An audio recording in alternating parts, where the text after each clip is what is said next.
possible scenarios for rekindling a marriage. I was laid off from my job on December 16th. It wasn't a complete surprise, as I had known for over a year that the layoff was coming, but I was told the effective date would be mid-March, so I was a little stunned when I was kicked out in December.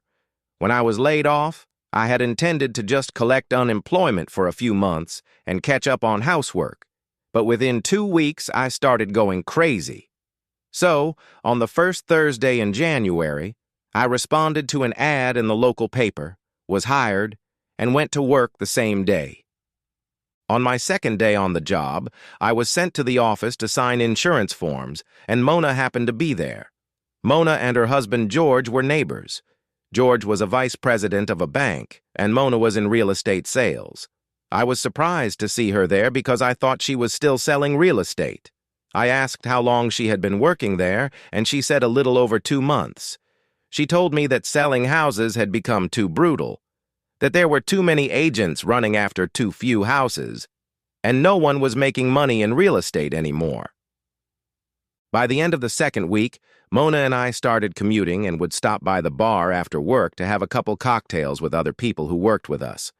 Mona loved to dance, but no one else was interested in dancing.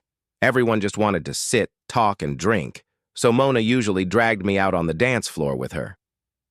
On Wednesday of the third week, as I was driving us home, Mona asked why I still hadn't hit on her. "I know I turn you on because I feel your attraction every time we dance." I was so surprised by her words that I almost crashed the truck when I turned to look at her and took my eyes off the road.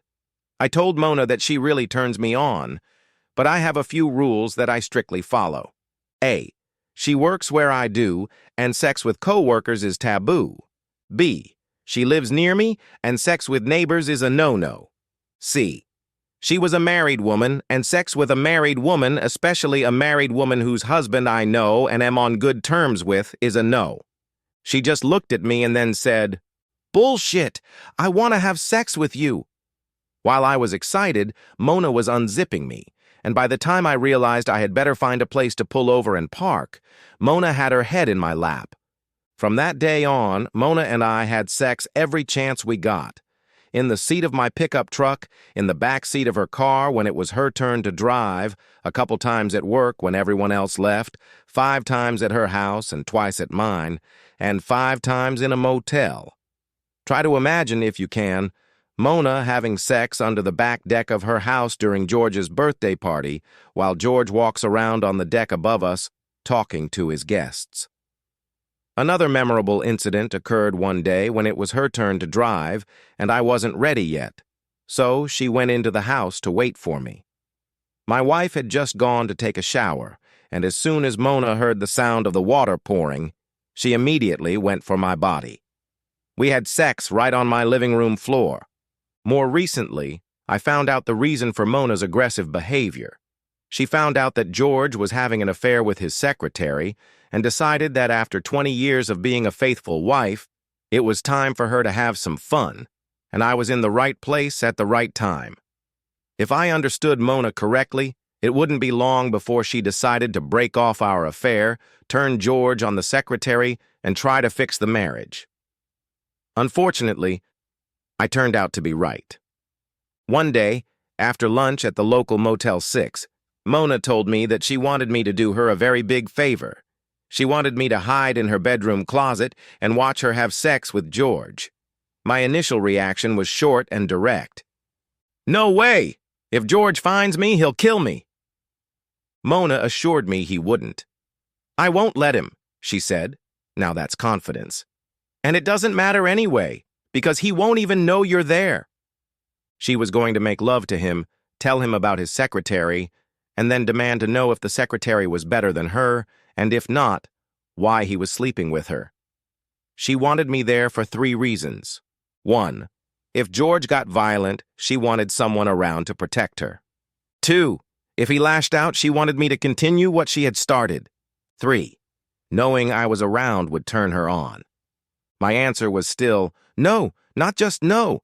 Mona continued to pursue me every day for the next week, and my resolve slowly melted. On the one hand, the idea of watching her make love to George while hiding in the closet sounded exciting. On the other hand, by then I really liked Mona, and if she was in danger, I wouldn't want her to get hurt. I agreed. Mona said she would schedule it for Thursday, which was 2 days away. Over lunch, we thought through possible scenarios and our actions. A, he got rowdy. I would come out of the closet with a trimmed baseball bat and hit him over the head. Mona would grab some pre-prepared clothes and we would get out of Dodge.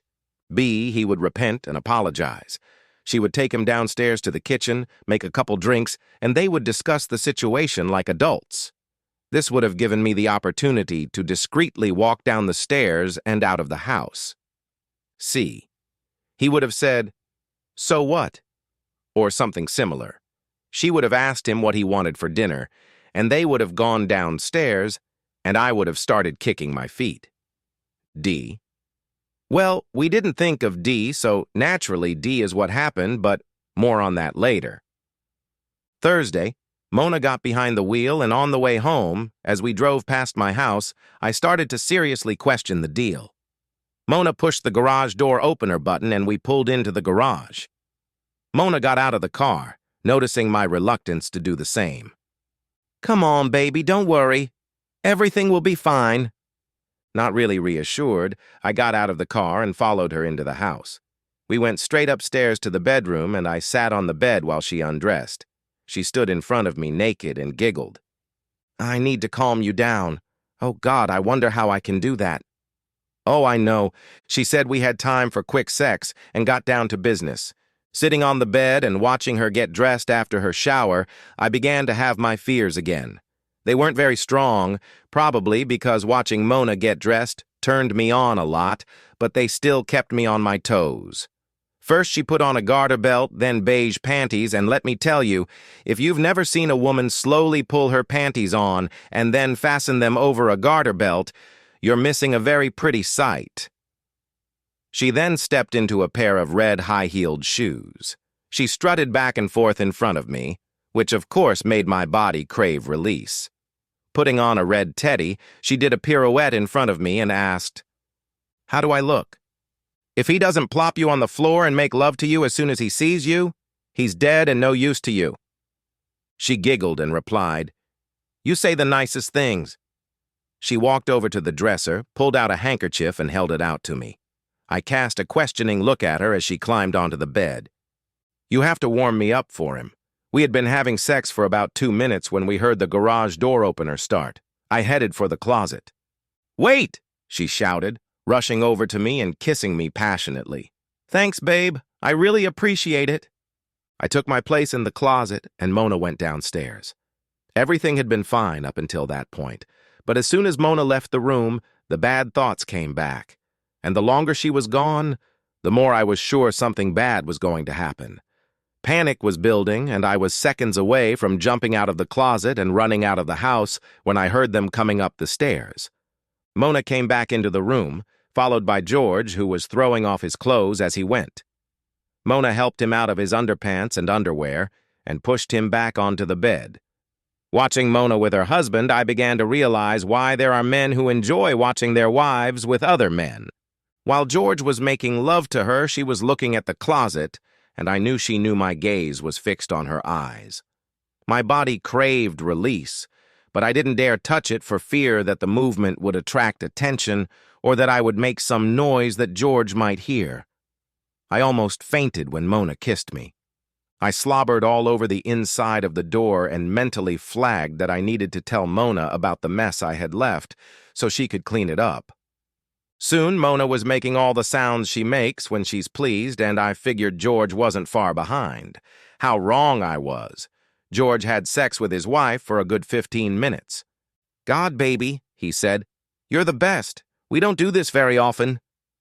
Mona couldn't have come up with a better opening. Am I really better than Cynthia? Maybe we could do it more often if you were home in my bed instead of hers. I won't go into the details of the entire conversation. It lasted over 20 minutes, but I will tell you how it ended. "Honey, I'm sorry I hurt you. She means nothing to me. You're the only one I want, need, and want to spend my whole life with. I love you and only you. I'm sorry." He pulled Mona to him and they had sex again. Throwing a glance at the closet, she pushed herself off of him. "Remember scenario D, the one we didn't think of?"